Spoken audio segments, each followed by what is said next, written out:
Today we are going to talk about the psychometric properties of psychological test. This is one of the most important topics or skill na dapat meron ng isang psychometrician. When we talk about psychometric properties, tatlo yan: reliability, validity, and the norm of psychological tests. For today, pag-uusapan lang muna natin yung reliability, and this video is divided into more than one part kasi medyo mahaba yung discussion on reliability.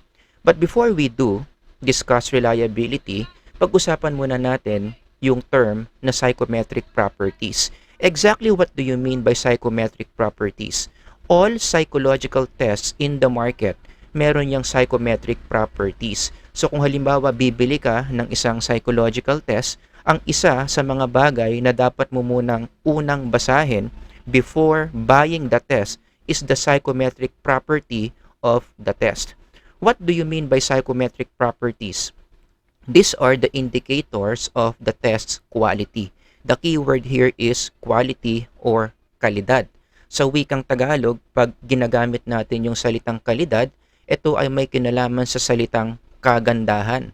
Gaano kaganda ang psychological test na ito, nakadepende yan sa psychometric properties of the test. Analogy, parang kotse, di ba? Ang isang kotse, paano mo masasabi na maganda ang kotse? Depende yan, again, sa maraming mga factors. But one of the most important things in a car is the engine. Gaano ba kaganda yung engine o yung makina ng kotse? Doon manggagaling yung conclusion na maganda yung kotse. The same thing with rubber shoes. Ang isang rubber shoes nagiging maganda based on the material na ginamit doon sa rubber shoes. So if you want to know if the rubber shoes is good or not good, ang tatanungin mo, ano yung mga materialis na ginamit sa paggawa ng rubber shoes na yon. The same thing with psychometric properties in a psychological test. These are different components of the test that will determine the quality of the psychological test. Now, ang maganda dito sa psychometric properties, and this is very important, yung kagandahan ng test. The quality of the test is not only for aesthetic purposes. Hindi lang basta, maganda yung psychometric property na ito, so therefore maganda yung test. It goes beyond that. A test with a good psychometric property, masasabi natin, that test is a functional test. The psychometric properties of a test is related. It's directly linked to the functionality of the test. Ibig sabihin lang yan sa simpleng Tagalog, maganda gamitin yung test na ito. So paano mo masasabi na yung test ay karapat-dapat mong bilhin or karapat-dapat na gamitin for any reason kapag maganda yung kanyang psychometric properties? In fact, dagdagan ko lang ng detail, psychometric properties also determine the price of the psychological test. Not all psychological tests are equal when it comes to prices. May mga psychological tests na mahal, may mga psychological tests na hindi masyadong mahal. But what determines the price or the cost of a psychological test? Malaki ang kinalaman dyan ng psychometric properties. If a psychological test has very good psychometric property, ang ganda ng reliability, ang gaganda ng validity, napaka-updated ng norm na ginamit sa test na yon, we can predict that that test will be expensive. So isa yan sa mga nagde-determine kung magiging magkano ang isang psychological test. The psychometric property of the psychological test. And again, tulad nga ng title natin kanina, when we talk about psychometric properties, these are the things that we check: the reliability, the validity, and the norm used in the test. So in this series of short videos, yan ang mga bagay ng pag-uusapan natin. All of these topics are under the psychometric properties of psychological test. Now let's move on to the first psychometric property we will discuss, reliability. And this is only part 1 of the discussion on reliability kasi medyo mahaba itong topic na ito, so I divided this topic into several parts. The following are the skills that I want you to learn in understanding or in studying reliability. Siyempre, number one, mahalaga, by heart alam mo kung anong ibig sabihin ng reliability. Number two, ano ba yung mga parts ng test na dapat nating titignan for us to conclude that a test is reliable. And number three, explain how methods of reliability decides if a test is reliable. Mahalaga yung number three na meron kang conceptual idea on what each method of reliability does para ma-establish niya that the test is reliable. Now, just a disclaimer, no? This video is not meant to teach you the step-by-step process or the statistical methodology to establish the reliability of a psychological test. Marami naman resources online that can teach you that. The goal of this video is to simply give you an understanding of what the methods are used for. But how these reliability methods are done, especially statistically speaking, I refer you to other sources for this. So let's start with number one. I-define na natin kung ano bang ibig sabihin ng reliability. What is a reliable psychological test? This is a textbook definition of reliability, and many psych majors already know this. The ability of the test to give consistent results. Kapag pinag-uusapan reliability, the key word here is the word consistent. Let me give you a little analogy para makita ninyo yung kahalagahan ng consistency ng isang instrument. Halimbawa, yung timbangan. You can compare a psychological test to a weighing scale. If psychological test has reliability, meron ding reliability yung isang simpleng timbangan. For example, ugali mo, tuwing gumigising ka sa umaga, you use the weighing scale to know kung gaano ka na kabigat. And let's say, let's pick 3 days from your life. So each day, when you wake up in the morning, you step on this weighing scale and find out how heavy you are on that day. Imagine natin na first day mo, pagising mo, 350 pounds ka. Second day mo, ang bigat mo, 125 pounds. Third day mo, ang bigat mo is 150 pounds. Now, the thing is, ano ang pwede nating masabi sa weighing scale na ito given the pounds that it is reporting that you have inconsistent? Masyadong malalaki yung pagtalon ng values. 'Di ba? Yung unang araw mo, 350 pounds ka. Pangalawa, 125. Pangatlo, 150. This is a very inconsistent reading of your weight. In psychometric terms, we can say this weighing scale is not reliable. Something is wrong with the weighing scale. Sa Tagalog, sira ang weighing scale na ito, hindi na ito pwedeng magamit pa. And we assume the same thing with psychological tests. We want our psychological test to be consistent. Kapag inulit-ulit mong i-administer yung test, more or less, you would like to find consistent results. Lalo na if you are administering the test to a single population. Pag inulit-ulit mo silang pakuhanin ng test and they are the same people that are taking the test in different trials, dapat more or less pare-pareho lang yung results na makukuha mo. For example, we have a hypothetical test, intelligence test X. Yan muna yung pangalan na ibigay natin.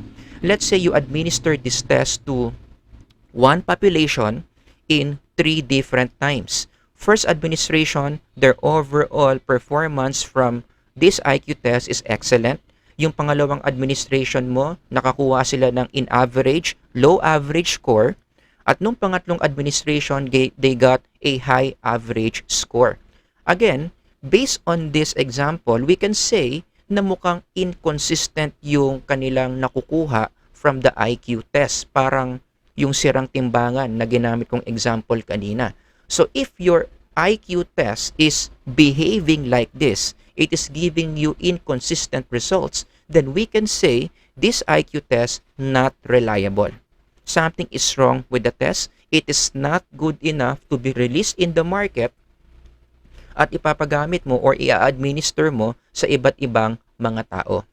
Just to further add detail to what reliability is, let me read to you an excerpt coming from a chapter written by Urbina, one of the most popular psychometrician or trusted psychometrician that talks about these things. I highly recommend you read the book by Urbina if you want to know more about psychometrics. Sabi niya, the term reliability suggests trustworthiness to the extent that decisions of any kind are to be made wholly or in part on the basis of test scores. Test users need to make sure that the scores are reasonably trustworthy. When used in connection with tests and measurements, reliability is based on the consistency and precision of the results of the measurement process. In order to have some degree of confidence or trust in scores, test users require evidence to the effect of the scores obtained from tests would be, again, there's the word, consistent. If the tests were repeated on the same individuals or groups and that the scores are reasonably precise. And that's exactly what I showed you in this example. Iisang grupo lang naman ng mga tao yan, paulit-ulit mo silang binigyan ng intelligence test X na yan, bakit iba-iba? Sobrang iba-iba yung kanilang mga results because this test is not reliable. This one is also a good source if you want to understand reliability deeper, the one by Groth-Marnat.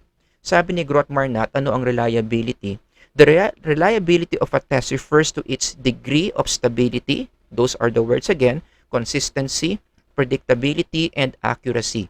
It addresses the extent to which scores obtained by a person, there you go, are the same. Let me repeat, are the same if the person is re-examined by the same test on different occasions. Reliability is about consistency. Paulit-ulit mong ina-administer yung test na yon sa isang tao o sa isang grupo ng mga tao. If your test is reliable, it should be giving you consistent results. Now, naintindihan na natin kung ano yung ibig sabihin ng reliability at nakita na natin na mahalaga ang reliability. Next question, what components should we look at the test para masabi natin na yung test mo is reliable? Remember, any psychological test is marami siyang mga different components. Let me repeat the word components. Any psychological tests in the market are divided into several components. The thing is, if you want to check if the test is reliable or not, iisa-isahin mong i-check yung mga components na yan para masabi mo that your test is reliable. Maybe another analogy can help you with this. Halimbawa, let's talk about car safety. 'Di ba? It is a legitimate concept. Gaano ka-safe yung kotse? We're talking about cars. Specifically, the safetyness of this car. Paano mo malalaman kung yung kotseng bibilin mo o yung kotseng gagamitin mo is quote-unquote safe? Kung baga, sabihin natin isa ito sa mga property ng isang kotse, the safetyness of a car. The car is consists of different components or parts. So what are the things that we need to check para masabi natin na ang kotse ay ligtas gamitin? Gagamitin natin yung acronym na BLOW-BAG. Bawat isang letra in this acronym refers to a certain component of a car that you need to check para masabi mo na safe nga yung kotseng ito. BLOW-BAG refers to, of course, battery, light, oil, water, brakes, air, and gas. Iisa-isahin mong i-check yan kung okay ba yan, kung wala bang sira yan, and to make the long story short, kapag na-check mo lahat yan walang problema. Ano ang conclusion? The car is safe. You apply the same principle in psychological tests. Now we're talking about reliability or consistency of the test. What are these different components of the psychological test? Actually, mas madali lang kapag psychological test. Kapag kotse, ilan ang i-check mo? BLOWBAG. 7 ang i-check mo. Pero pag psychological test ang pinag-uusapan, 3 lang ang components na i-check mo. And what are those 3 components that you need to check before you conclude that your test is reliable? The testing procedure, the scoring system, and the test items. So each one of these components, you need to check if it's reliable. To make the long story short, kapag yung tatlong yan napatunayan mo na reliable lahat, then you may end with the conclusion that your test is reliable. Masasabi mo na reliable yung test mo.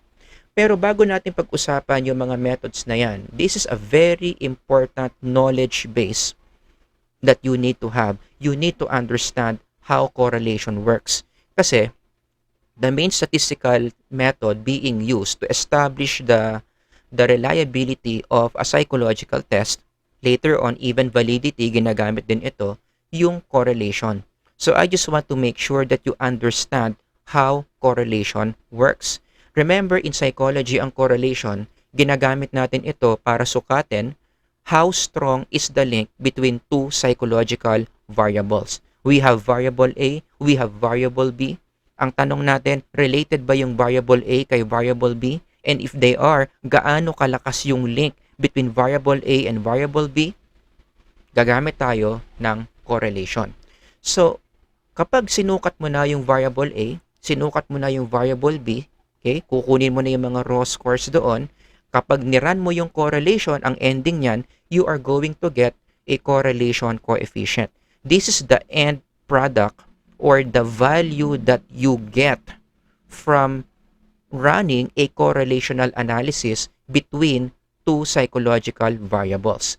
Dapat marunong kayong mag-interpret ng correlation coefficient. There are two parts of a correlation coefficient. The first part is yung sign. Pwedeng positive, pwedeng negative, also known as the direction of the relationship. Kapag plus or positive, there is a direct relationship between variable A and variable B. Ibig sabihin nun, habang tumataas yung variable A, tumataas ang variable B. Pag bumababa ang variable A, bumababa din ang variable B. Ganon ang direction ng relationship if it is positive. However, merong mga correlation coefficient negative. In those cases, the relationship is indirect, also known as inverse. Ibig sabihin, baliktad. As variable A goes up, variable B goes down. As variable A goes down, variable B goes up. That's the direction of the relationship. Yun yung plus or minus sign sa isang correlation coefficient. The decimal number pertains to, ito naman yung magnitude or the strength of the relationship.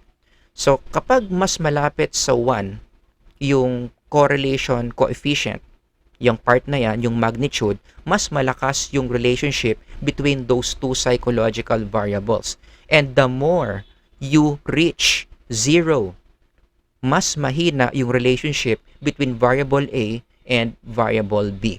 Actually, just to give you a rough summary on what is a strong relationship, what is moderate, and what is weak relationship, in many textbooks, marami nagsasabi na ang 0.8 pataas, papuntang 1, that is a very strong relationship.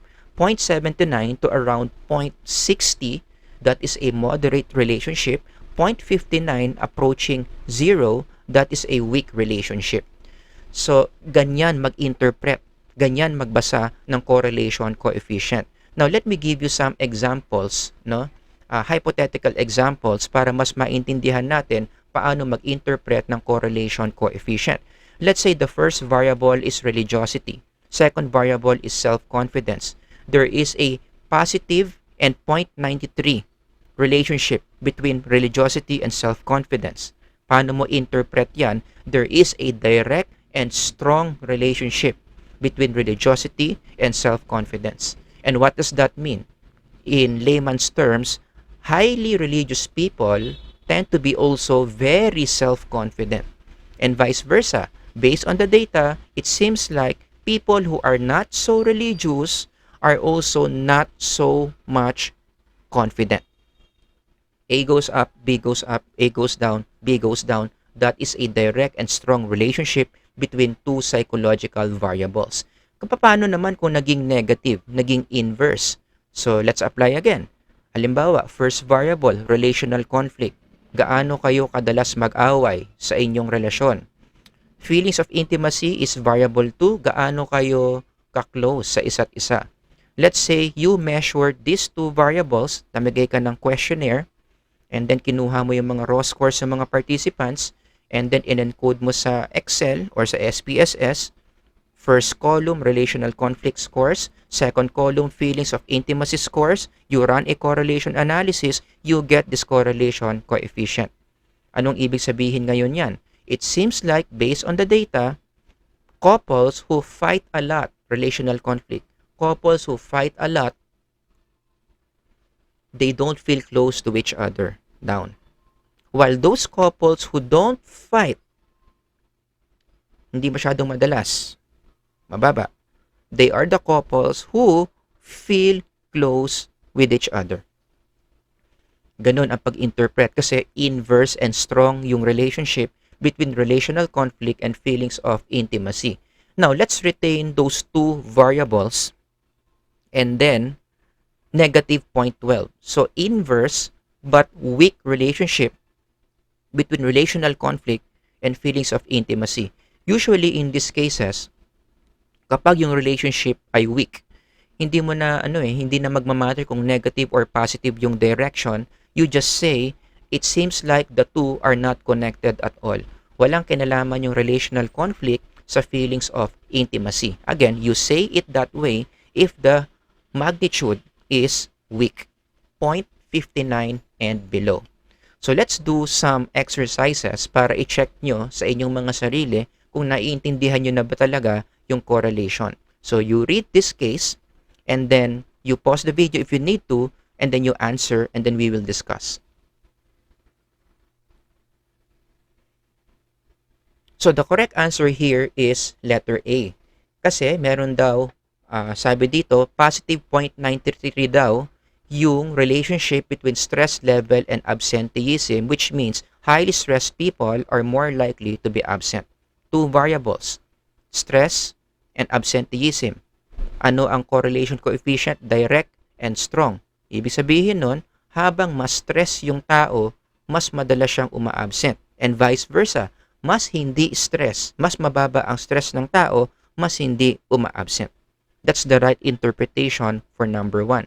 Let's move on to number 2. A correlation coefficient of negative 0.85, inverse and strong relationship between religiosity and the number of law offenses. Anong ibig sabihin nun? The correct answer is letter C. Highly religious people, pag mataas, less likely to violate law.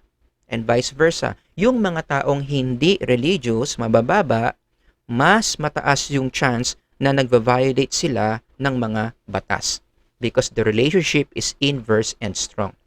Number 3, which of the following interpretations is correct in describing a correlation coefficient of positive 0.10 between hours of sleep and memory performance? The correct answer is letter D. Dahil ang magnitude ay mababa, weak relationship. Remember, 0.59 and below. Ito, 0.10, ito, malapit na ito sa 0, no? Mababa. It means, walang kinalaman ang hours of sleep sa memory performance. Wala silang link, wala silang relationship. Okay, so I hope you got those 3 exercises correct. Now we are ready to talk about reliability of the test. Ulitin ko lang, baka nalimutan nyo na.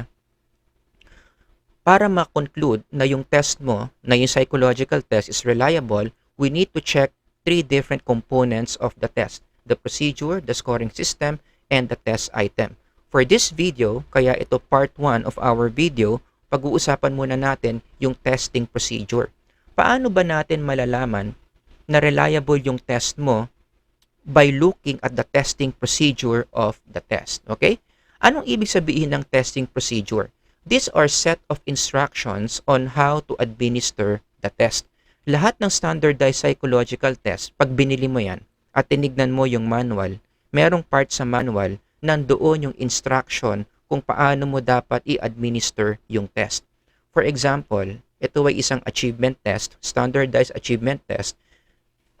Kapag buksan mo yung manual ng test na ito, merong page doon, administration procedures. Ito yung sinasabi nating testing procedures. Gusto nating malaman kung yung administration procedures na yan, reliable ba or hindi. So kapag pumunta ka doon sa page 9 of this manual, you are going to see this, administration procedures. Paano ang mga gagawin kapag ina-administer mo na yung test? Ano yung mga bagay na dapat gawin at hindi dapat gawin in administering the test? Maliwanag ba? So, yan yung administration procedures. And what do we want to find out here? Ito yung hinahanapan natin ng reliability. Reliable ba na sundin natin yung procedures na nakasulat sa manual na yan? Okay? Now, I want to be more specific. Gusto nating malaman in this procedure kung wala bang extraneous variables yung procedure na ito. That's a very big word, extraneous variables. Not good for psychological testing. Ibig sabihin ng extraneous variables, quote-unquote, mga dumi, mga flaws in the procedure na pwedeng makaapekto sa result ng psychological test. So sa simpleng Tagalog, dito sa procedures na ito na gagawin natin, gusto natin masigurado na kapag in-administer natin yung test using these procedures, walang magulo sa procedures. Walang nakakasagabal sa procedures na pwedeng makaapekto sa mga raw scores ng mga tao na kukuha ng test. That's what we want to establish here. The procedure is clean, the procedure is good, there are no other factors, there are no nuisance factors in the procedures that may affect the true score of people who will take this psychological test. Again, gusto nating malaman kung malinis ba yung procedure nung test na ito. And how do we know kung malinis ba yung procedure? Meron akong dalawang method na i-discuss. The first one ay yung tinatawag na test-retest method. Basically, ang ginagawa natin dito, we administer this same test twice, at least twice, to the same population using the procedure na chine-check natin kung reliable. So, meron tayong isang grupo ng mga tao, meron tayong isang psychological test, i-administer natin yun sa kanila 2 beses at titignan natin kung mag-iiba-iba ba yung scores nila. Okay, just to put that in paper, this is the general steps. Step 1, test-retest. Administer the psychological test following the testing procedure written in the manual. Kasi yun nga yung chine-check natin malinis ba yung testing procedure. So you administer the test using the procedure. Step 2, kunin mo yung results. Get the raw scores of those people who took the test in step 1. Step 3, mag-antay ka muna. Meron munang time gap between first administration and second administration. Kasi malamang sa malamang, pagod na yung mga participants sa step 1. So mag-interval ka muna. Gaano kahaba ang interval? Depende sa nature ng test. Kung medyo mahaba yung test, siguro a day or 2, pwede na yan. Kung madali lang naman yung test, let's say 1 to 10 lang naman yan, siguro 1 oras pwede na. Again, it depends from test to test. But the idea is, huwag derechahan. Huwag yung administration 1 o tapos administration 2. Diba? Meron dapat interval yan between administration 1 and administration 2. Step 4, you are now going to re-administer. The second time you are going to administer the test following the same testing procedure in the manual. So kung anong in-administer mo sa step 1, yun din ang i-administer mo sa step 4. Kung sino ang mga taong kumuha ng test sa step 1, sila din ang mga tao na kukuha ng test sa step 4. The same test, the same people who will take the test. And then, you get the results. Kukunin mo ulit yung raw score ng pangalawang test administration. And then, anong gagawin natin? I-encode na natin yung mga raw scores na nakuha natin from steps 2 and 5. You're going to use SPSS or Excel. Gagamit ka doon ng 2 column. Column 1 are the scores for the first administration. Second column, scores for the second administration. Parang ganito yung itsura niyan sa Excel or SPSS. The numbers there represent the raw scores. So, nakukuha nyo na yung picture, maglaro na kayo ngayon ng correlation coefficient using SPSS or correlation analysis to get the correlation coefficient. Ang pwedeng gamitin dyan, SPSS or other statistical software. Alam nyo kahit ang MS Excel, kayang kumuha ng correlation coefficient. Okay? Anyway, to make the long story short, let's say kinorelate na natin at ang lumabas, 0.93. Positive 0.93 relationship between scores in the first administration and scores second administration. Anong ibig sabihin yan? Aba, maganda yan. Ibig sabihin yan, reliable yung testing procedure.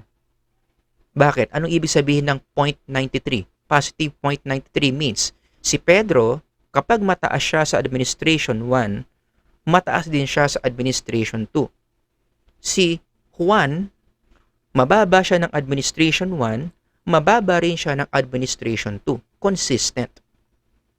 Kaya masasabi natin that the procedure na ginamit natin to run the test, walang anumang factors doon ang nakakagulo doon sa procedure. And as a result, people are getting consistent results between the first and the second administration. May problema kapag mababa ang correlation between the first and the second administration because you see the picture. Kapag mababa ang correlation coefficient between first and second administration, ibig sabihin, patalon-talon yung scores nila. No? May mga participants na mataas sa una, tapos moderate lang sa pangalawa. May mga participants na mababa sa una, mataas sa pangalawa. Meron namang iba na moderate sa una, moderate yung score, average yung score, tapos mababa sa pangalawa, so on and so forth. Walang pattern. In those cases, masasabi natin na hindi maganda yung testing procedure. Kaya mababa yung correlation coefficient. There is something in the testing procedure. Siguro nakakalito or hindi malinaw. Yung bagay na yon nakakaapekto doon sa scores na nakukuha ng mga participants. So what you do here, if mababa yung iyong correlation coefficient, you go back again to your testing procedure, you review kung ano ba yung mga bagay na nakakagulo doon o hindi maayos doon that may be affecting the consistency of scores in your participants. Or better yet, interviewin mo yung mga tao na kumuha ng test para malaman mo kung saan sila naguluhan. Tanungin mo sila, mag-survey ka kung malinaw ba sa kanila yung testing procedure na sinunod nila. Okay? Now, ano yung disadvantage ng test-retest? This is very prone to practice effects. Ibig sabihin ng practice effects from the term practice, posible kasi na the second time your participants will be taking the same test, they will get higher scores. Kasi na-practice na sila. Mas naging familiar na sila doon sa test because you administered the same test twice to them. Na-practice na sila. And when these practice effects happen in your data, lalabas yan, mababa ang correlation. 'Di ba? Kasi ang magiging ang magiging itsura niyan mas mababa sila sa una, tapos tapos matataas sila sa pangalawa. That will pull down, bababa ang correlation coefficient. And that can be not a good thing kasi kapag nangyari yan, you may wrongfully conclude that something is wrong with your procedures na baka wala naman talaga. After all, baka okay naman talaga yung procedures mo, malinis, walang extraneous variables. It's just that ang nagkaproblema, naging familiar, na-practice na yung mga participants mo explaining why they got higher scores in the second administration. Pero wala tayong magagawa kasi nga, ganun talaga ang procedure ng test-retest Isang test ang gagamitin mo, isang pool of participants ang gagamitin mo to execute the test-retest method. So, ang solution dito para hindi magkaroon ng practice effect, number 1, yung mas madaling solution, habaan mo yung interval para maalis yung familiarity ng mga participants to the items. So, siguro gawin mong 1 week or 2 weeks between first administration or second administration. Ang disadvantage lang naman nun, what if meron kang hinahabol na oras? wala kang 1 week, wala kang 2 weeks para mag-antay pa ng second administration, then ang isang solusyon dyan, mag-develop ka pa ng isang test, okay, na in nature, pareho doon sa una mong in-administer, pero iba yung mga items doon sa pangalawang test na yon. If you do the logic of this solution, then you are now doing what we call the alternate form method. Again, this is another method that we can use to check whether the testing procedure is reliable. Ang ginagawa lang naman sa alternate method is gumagawa tayo ng isang clone test. Meron tayong existing psychological test, pero ayaw nating i-test-retest yan para malabanan natin yung practice effect. Ang gagawin natin, magde-develop tayo ng isa pang test na parang ganun din. Iko-clone natin yung unang test na yon, magiging second test siya, yun ngayon yung pang-retest natin sa participants. Para mas malinaw, these are the following steps in doing the alternate form method. Step 1, administer mo yung first test. Step 2, administer mo yung tinatawag nating alternate form. Again, let me repeat. Ito yung clone nung unang test na in-administer mo sa iyong mga participants. Or in some textbooks, ang tawag nila dito is the equivalent form of the first test that you administered. So, ilang population ang ginamit dito? Isa lang. But they have taken 2 different tests. Una, yung first test. Pangalawa, yung clone nung first test. And then, pareho mong scorean yan. Kunin mo yung mga raw scores niyan. And then, ipasok mo na naman yan sa SPSS or sa Excel. And then, you run a correlation analysis. Now, I want you to focus on the logic of the steps. Naging problema ba yung familiarity in the steps? The answer, no. You cannot say na, baka na-practice sila doon sa pangalawang administration or baka naging familiar na sila sa pangalawang administration because that cannot be because in the second administration, they have taken a different test with different items compared to the first test that you administered. Huwag kayong malilito. No? Sinabi ko lang na different but technically they're just the same. Dito napapasok yung salitang equivalent. Although magkaiba ng mga items ang nakikita doon sa alternate form compared to the first test. Ibang items. But the keyword here is, although the items are different, these items are the equivalent of the items in the first test. So ano bang ibig sabihin ng equivalent of the original test? When you say items in the alternate form are the equivalent of the items in the first form, what do you mean by that? Ito yung sinasabi ni Groth-Marnat. Perhaps the primary difficulty with alternate forms lies in determining whether the two forms are actually equivalent. Mamaya pag-uusapan natin yan. For example, if one test is more difficult than its alternate form, the difference in scores may represent actual differences in the two tests rather than differences resulting from the unreliability of the measure. Because the test constructor is attempting to measure the reliability of the test itself and not the differences between the tests, this could confound or malilito and lower the reliability coefficient. Alternate forms should be independently constructed tests that use the same specifications, including the same number of items, type of content, format, and manner of administration, which is pinaka-importante. The manner of administration kasi yun nga yung chine-check natin dito. So let's just simplify what Groth-Marnat said here. Anong ibig sabihin when you say items in the alternate form are the equivalent of the items in the first form? Yung mga items sa alternate form, parehong-pareho. Let me repeat. Parehong-pareho sa mga items doon sa first form in terms of the following: number of items, format, language, content, lalong-lalo na yung level of difficulty. Yan ang mahirap i-establish. Kapag magde-develop ka na ng mga items for your alternate form, Kasi yung alternate form, dinedevelop pa yan eh. Ginagawa mo yan eh. Sisiguraduhin mo na yung item 1 sa alternate form ay kasing hirap ng item 1 doon sa first form. Kung baga, kung gagamit ka ng item difficulty index, sisiguraduhin mo na bawat item between the two forms of test have the same level of difficulty, and that is hard to do. Kung iisipin mo lang, no, kung gaano kahirap gawin yan, sisiguraduhin mo na parehong-pareho yung item 1 sa form A, item 1 sa form B, item 2 sa form A, item 2 sa form B, in terms of level of difficulty.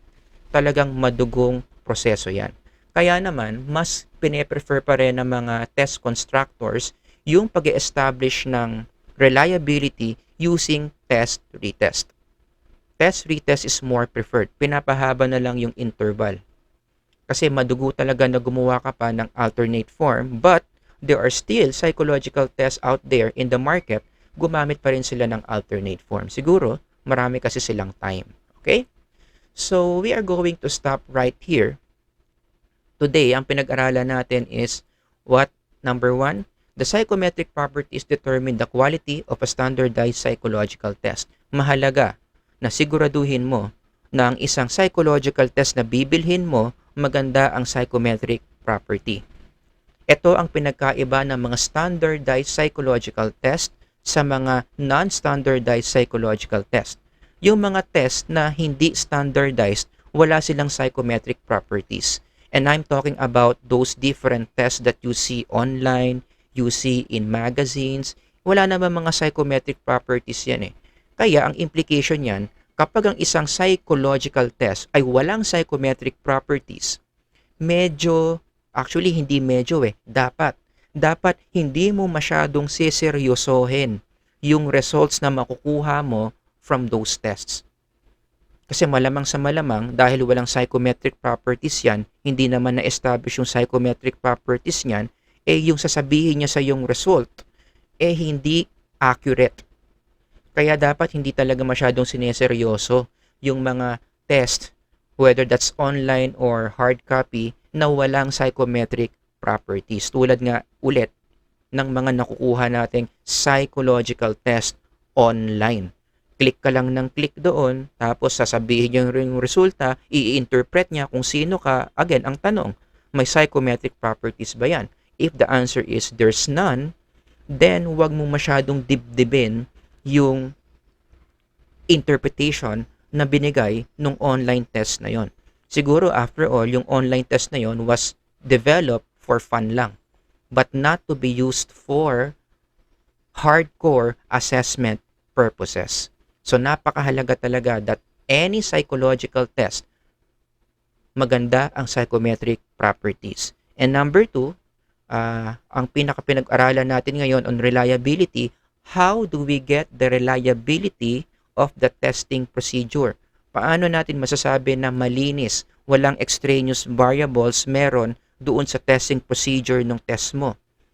Para masigurado natin na yung mga raw scores na makukuha natin, ay yun talaga ang totoong number. Yun talaga yung totoong score ng mga participants. Gagamit ka ng test-retest method or ng alternate form. For the next episode na abangan ninyo, we are going to talk about how do we get the reliability of the scoring system of a psychological test. Lahat kasi ng psychological test, meron yang step-by-step procedure, standardized procedure, kung paano mo dapat i-compute yung raw score. Importante na reliable din yung procedure mo on how to get your raw score. Ano ang gagawin natin? Paano natin malalaman if the scoring system is reliable or not? That's what we are going to talk about next episode. So I hope nakatulong itong maikling video ko na ito about reliability. If you know anyone na nagre-review sa board exam or curious lang on how psychological tests work, then you may forward this video to them. You have my permission. Alright, thank you for listening everyone. Until next time, God bless.